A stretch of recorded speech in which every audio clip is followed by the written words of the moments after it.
पांचवा रुकन ईमान का आखिरत। पहले हम तस्करा करेंगे आखिरत का हिंदू धर्म में। हिंदू धर्म में मुख्तलिफ राय है आखिरत के बारे में। सबसे आम राय है cycle of birth, death and rebirth, also known as doctrine of rebirth. Hindi में कहते हैं पुनर्जन्म, संस्कृत में कहते हैं समसारा, इंग्लिश में इसे कहते हैं ट्रांसमाइग्रेशन ऑफ सोल, भी इसे कहते हैं doctrine of rebirth, transmigration of soul and also reincarnation theory. आम हिंदू समसारा में मानते हैं और वो कहते हैं और तस्करा करते हैं भगवत गीता की एक श्लोक का। भगवत गीता में लिखा है पाठ नंबर 2 में, श्लोका नंबर 22 में, जिस तरीके से इंसान अपने पुराने कपड़े निकालता है और नए कपड़े पहनता है, उसी तरीके से आत्मा पुराने जिस्म को छोड़ के नए जिस्म में जाती है। इसका जिक्र बृहद्यंकर उपनिषद में भी है, पाठ नंबर 4, भाग नंबर 4, मंत्र नंबर 3 में। Like a caterpillar walks up a grass of blade and jumps to another blade, same way a soul throws away the old body and enters a new body. जिस तरीके से caterpillar घास के ऊपर चढ़ता है और फिर दूसरे घास पे जाता है, उसी तरीके से आत्मा पुराने जिस्म को छोड़ के नए जिस्म में जाती है। आम हिंदू समझता है समसारा के बारे में, इंसान पैदा होता है, फिर मरता है, फिर पैदा होता है, फिर मरता है, फिर पैदा होता है, फिर मरता है। ये साइकिल है बर्थ, डेथ और रिबर्थ की। लेकिन इसका जिक्र कहीं भी वेद में नहीं है, कहीं भी नहीं है। वेद में पुनर्जन्म का जिक्र है। पुनर्जन्म की मानी, पुनर् मतलब नेक्स्ट, अगला, जन्म मतलब बर्थ, नेक्स्ट बर्थ, पुनर्जन्म। पुनर्जन्म की सही मानी है नेक्स्ट बर्थ, अगला जन्म, जिस पे इस्लाम को कोई एतराज नहीं। हम भी मानते पुनर्जन्म में, नेक्स्ट बर्थ में, लेकिन वो पुनर्जन्म नहीं जो आम हिंदू मानते हैं समसारा के बारे में। हम नहीं मानते cycle of birth, death, rebirth के बारे में। हम मानते सिर्फ पुनर्जन्म। पुनर्जन्म अंग्रेजी में होता है नेक्स्ट बर्थ, अगली जिंदगी। और इसका जिक्र है ऋग्वेद में, किताब नंबर 10, पाठ नंबर 16, मंत्रा नंबर 4 और 5 में। तो पुनर्जन्म का जिक्र है, लेकिन ये साइकिल बर्थ, डेथ, रीबर्थ का जिक्र नहीं है। तो जब हम वेद पढ़ते हैं हमें पता चलता है कि वेद में लिखा है कि और एक जिंदगी है, और अगर आप इस जिंदगी में सफल होंगे, अगर इस जिंदगी में सफल होंगे तो आप जाएंगे स्वर्ग में। स्वर्ग का जिक्र है एक अमन की जगह, एक सलामती की जगह, जिसके नीचे बहेंगी दूध की नदियां, शहद की नदियां, वहां फल होंगे और अमन होगा। अगर आप इस दुनिया में सफलता नहीं पाते तो आप जाते हैं नरक में। नरक एक सजा की जगह है जिसका अक्सर जिक्र है वेद में आग जैसा। अब हम तस्करा करेंगे आखिरत का जिक्र इस्लाम में। अल्लाह ताला फरमाते सूरह बकरा में, सूरह नंबर 2 आयत नंबर 28 में, क्या आप अल्लाह में नहीं ईमान लाएंगे ये जानने के बाद कि अल्लाह ने आपको जिंदगी दी, फिर मौत दी और फिर से जिंदगी दी। अल्लाह ताला फरमाते सूरह मुल्क में, सूरह नंबर 67 आयत नंबर 2 में, अल्लज़ी खलक़ल मौत वल हयाता, अल्लाह ने मौत और जिंदगी बनाई ताकि इंसानों को पहचान सके, ताकि इंसानों का इम्तिहान ले सके। This life is a test for the hereafter. ये जिंदगी इम्तिहान है। अगर हम जिंदगी में सफल होते तो हम जाते हैं जन्नत में, और जन्नत का तस्करा है कुरान और सही हदीस में। अमन की जगह, सलामती की जगह, जिसके नीचे दूध की नदियां बहती है, शहद की नदियां बहती है, फल है कई किस्म के, खजूर है, अनार है। अल्हम्दुलिल्लाह जिस अनार को हम जानते वैसे अनार ने करोड़ों गुना बेहतर फल, अल्हम्दुलिल्लाह। और अगर हम सफलता नहीं पाते इस दुनिया में, हम जाएंगे जहन्नम में। जहन्नम एक सजा की जगह है जिसका अक्सर जिक्र है कुरान मजीद में आग के साथ, और कहा गया कुरान मजीद में जिसका ईंधन होगा पत्थर और इंसान। तो जब हम तहकीक करते हैं हिंदू धर्म की किताबों का और मजहब इस्लाम की किताबों का, हमें पता लगता है कि दोनों में आखिरत का जिक्र है। छठा रुकन कदर, तकदीर। हिंदू धर्म में भी तकदीर है, कदर है कि भगवान खुदा इंसान की कदर लिखता है और जानता है क्या होगा। इसी तरीके से इस्लाम में भी कदर, तकदीर का तस्करा है। हम मानते हैं कि अल्लाह सुब्हानहू व तआला ने इंसानों की तकदीर लिखी है, कभी वो पैदा होगा, कब मरेगा, वगैरह वगैरह। ये था मुख्तसरन तौर पे हिंदू धर्म और मजहब इस्लाम में ईमान के अरकान के बारे में यकसानियत। मुख्तसरन सा कुछ वक्त तक, अभी तकरीर खत्म होने के पहले मैं तस्करा करूंगा कुछ और यकसानियत का। अगर सारे दिन भी मैं तकरीर करूं, यकसानियत तो काफी है। मैं सिर्फ अहम यकसानियत जो आम हिंदू और आम मुसलमान नहीं जानता कि दोनों मजहबों में मौजूद है, कोशिश करूंगा कुछ और यकसानियत का जिक्र करूं। अल्लाह सुब्हानहू व तआला फरमाते हैं सूरह माइदा में, सूरह नंबर 5 आयत नंबर 90 में, या अय्युहल्लज़ीना आमनू, ए ईमान वालो, इन्नमल खम्रु वल मैसरू, नशे वाली चीजें, शराब और जुआ, वल अंसाब वल अज़लामू, बुत परस्ती, फाल खोलना, रिज्सुम मिन अमली शैतान, ये शैतान की हरकत है। फज्तनिबू लअल्लकुम तुफ्लिहून, इससे दूर रहो ताकि आप सफलता पाओ। अल्लाह ताला फरमाते हैं कि नशे वाली चीज, शराब, जुआ, बुत परस्ती, फाल खोलना, ये शैतान की हरकत है, इससे दूर रहो ताकि आप सफलता पाए। अब हम देखेंगे हिंदू धर्म की किताबों में इसके बारे में क्या लिखा है। जब हम पढ़ते हैं मनुस्मृति पाठ नंबर 9 श्लोक नंबर 235 में लिखा है, पंडित का कत्ल करने वाला, शराब पीने वाला, चोरी करने वाला और अपने गुरु के शादी के बिस्तर को खराब करने वाला, ये चारों लोग बड़ी गुनाह कर रहे हैं, बहुत बड़ी गुनाह कर रहे हैं। और आगे लिखा है मनुस्मृति में पाठ नंबर 9 श्लोक नंबर 238 में, ये लोगों को बड़ी सजा मिलना चाहिए, कोई भी इनके साथ नहीं खाना खाना चाहिए, कोई भी इनके लिए कुर्बानी नहीं देना चाहिए, कोई भी इनके लिए पढ़ना नहीं चाहिए, कोई भी इनसे शादी नहीं करना चाहिए, और इन लोगों को सारे मजाहिब से बाहर ढकल देना चाहिए, एक्सकम्युनिकेट करना चाहिए ताकि वो दुनिया भर घूमे। आगे लिखा है मनुस्मृति में पाठ नंबर 11 श्लोक नंबर 55 में, जो पंडित का कत्ल करता है, शराब पीता है, चोरी करता है, अपने गुरु के शादी के बिस्तर को खराब करता है, चारों किस्म के लोगों, ये बहुत बड़ा गुनाह कर रहे हैं। और जो भी इनके साथ दोस्ती रखता है वो भी गुनाह कर रहा है। आगे लिखा है मनुस्मृति में पाठ नंबर 11 श्लोक नंबर 94 में शराब गंदगी से बनती है, इसीलिए कोई भी पंडित, कोई भी राजा और आम इंसान शराब नहीं पीना चाहिए। शराब हिंदू धर्म की किताबों में कई जगह लिखा है कि हराम है, कई जगह, और भी जगह लिखा है।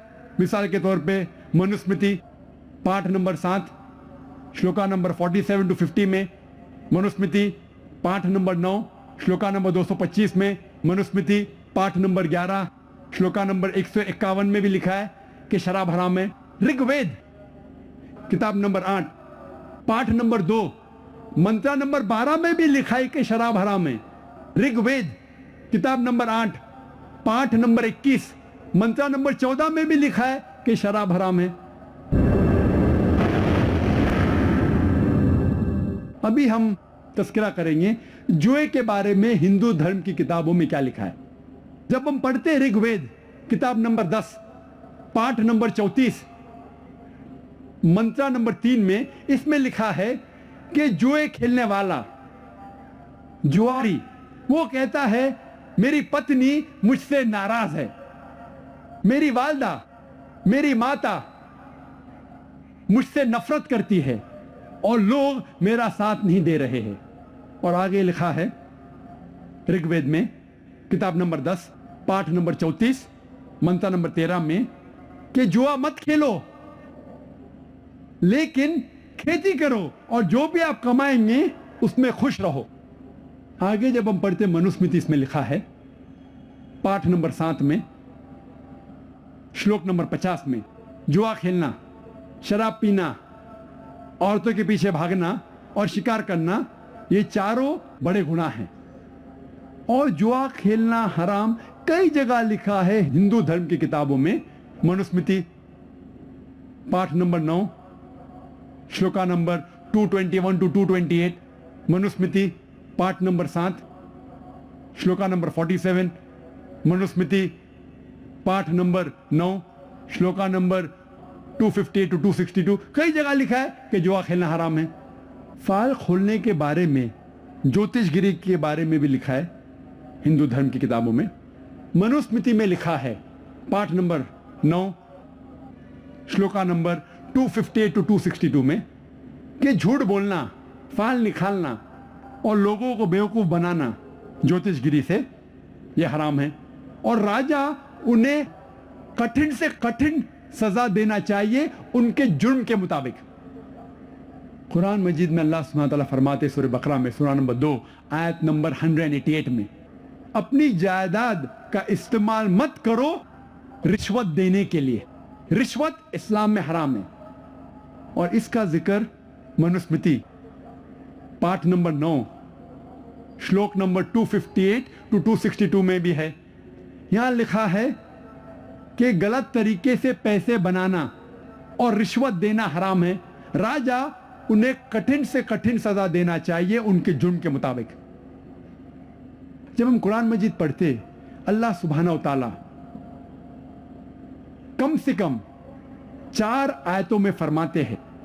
सूरह बकरा सूरा नंबर 2 आयत नंबर 173, सूरह माइदा सूरा नंबर 5 आयत नंबर 3, सूरह अनाम सूरा नंबर 6 आयत नंबर 145 और सूरह नहल में सूरा नंबर 16 आयत नंबर 115 में हुर्रिमत अलैकुमुल मैततु वद्दमु वलहमुल खिंजीर वमा उहिल्ला लिगैरिल्लाह बिही, आपके लिए हराम है मरा हुआ जानवर, खून, खिंजीर का गोश्त, सुअर का गोश्त और गैरुल्लाह के नाम का खाना।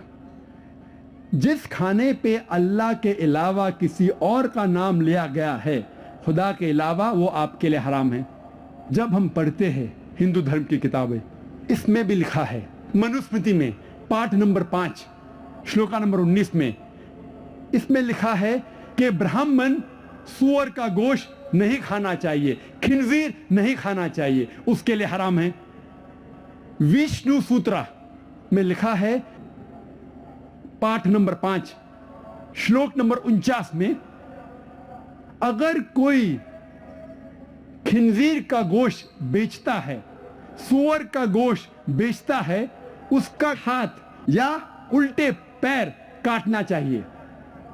कुरान में भी लिखा है कि सूअर का गोश्त खाना हराम है, लेकिन कहीं भी नहीं लिखा है कि अगर कोई सूअर का गोश्त बेचता है तो उसके हाथ और पैर काटना चाहिए। हिंदू धर्म की किताब में लिखा है, विष्णु सूत्रा में पाठ नंबर 5 श्लोक नंबर 49 में, अगर कोई सूअर का गोश्त खिंजीर बेचता है उसका हाथ या पैर काटना चाहिए। इस्लाम में मर्द और औरत के लिए हिजाब के बारे में लिखा है। इस्लाम में मर्द और औरत को हिजाब करना चाहिए। इसका जिक्र है सूरह नूर में, सूरह नंबर 24 आयत नंबर 30 और 31 में, और कई जगह सही हदीस में इसका जिक्र है, और कुरान मजीद में सूरह अहज़ाब सूरह नंबर 33 आयत नंबर 59 में है।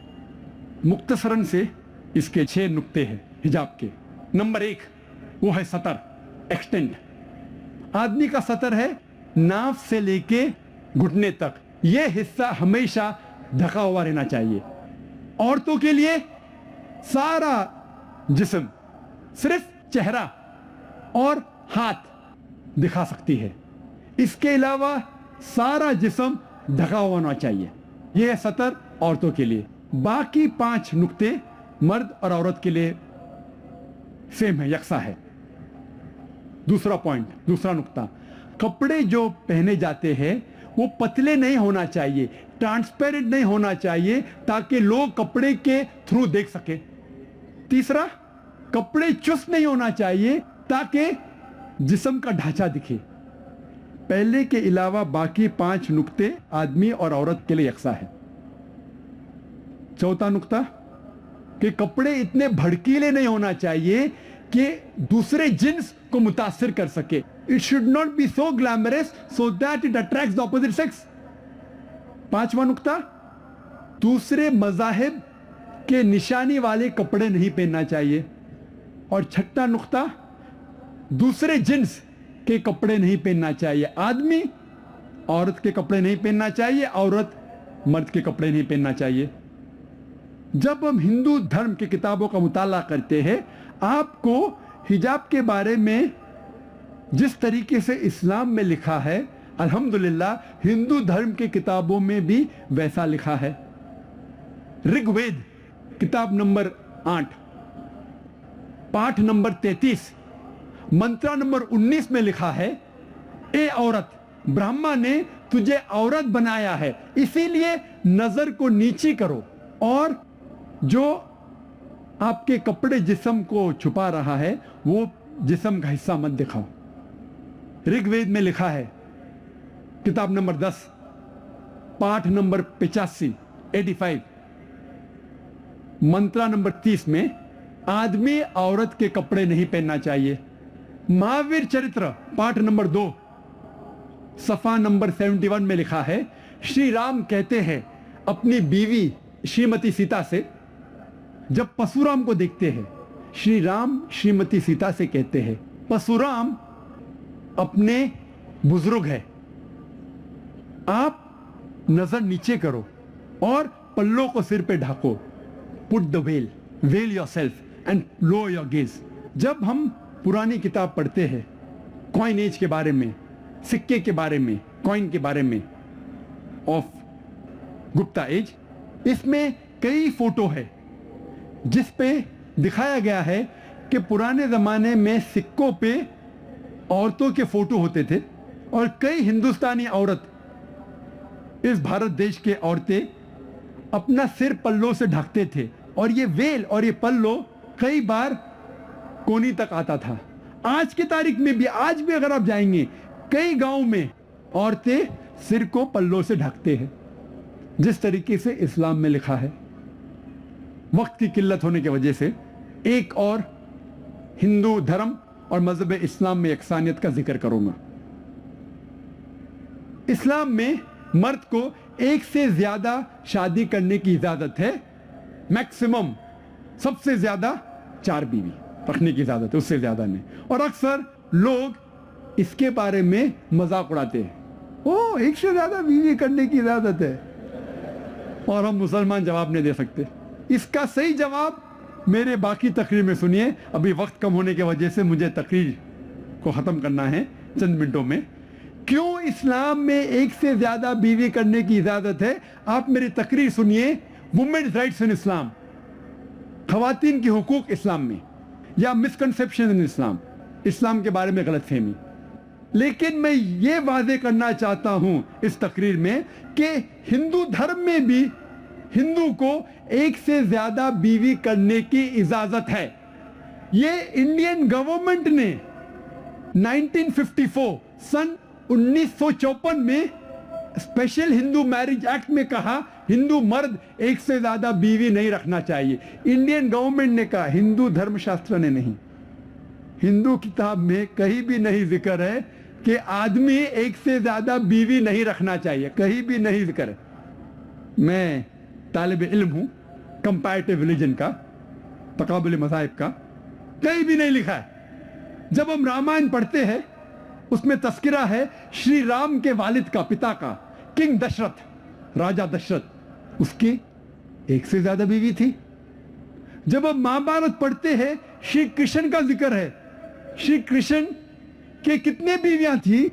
4, 10, 100, 16,108। जब श्री कृष्णा के 16,108 बीवियां हो सकते तो मुसलमान के 4 क्यों नहीं हो सकते? और विष्णु सूत्रा में लिखा है पाठ नंबर 24 में, मंत्रा नंबर 1 में, श्लोक नंबर 1 में कि ब्राह्मण 4 बीवियां रख सकता है। क्यों इस्लाम में इजाजत है? आप मेरे बाकी तकरीरें सुनिए। मैं तकरीर के अंत में कुछ नुक्ते वाजे करना चाहता हूं तकरीर खत्म करने के पहले, बहुत अहम है, वरना तकरीर it will not be complete, मुकम्मल नहीं होंगी। इस देश को, हमारा मुल्क भारत, इस भारत को अंग्रेजों ने इस भारत पे हुकूमत किया 60 साल पहले, और कई सालों तक अंग्रेजों ने इस भारत पे हुकूमत किया। आए थे तिजारत करने के लिए, लेकिन उनकी एक पॉलिसी थी डिवाइड एंड रूल, बंटवारा करो और हुकूमत करो। इसके जरिए हमारे देश भारत पे हुकूमत किया, बर्बाद कर दिया हमारे देश को, लूट लिया हमारे देश को। ये अंग्रेजों ने आए थे तिजारत करने के लिए, लेकिन लूट लिया हमारे देश को, और हमारे तहजीब, हमारे भारत देश की तहजीब को खराब किया। इसीलिए 19वीं सदी में, 19वीं सदी के शुरू में कई हिंदू रिफॉर्मर्स आए, मतलब हिंदू इल्म रखने वाले लोग, जो हिंदू धर्म में जब मिलावट होने लगी हमारे तहजीब में, इसको सही करने के लिए आए। उसे कहते हैं अंग्रेजी में हिंदू रिफॉर्मर्स।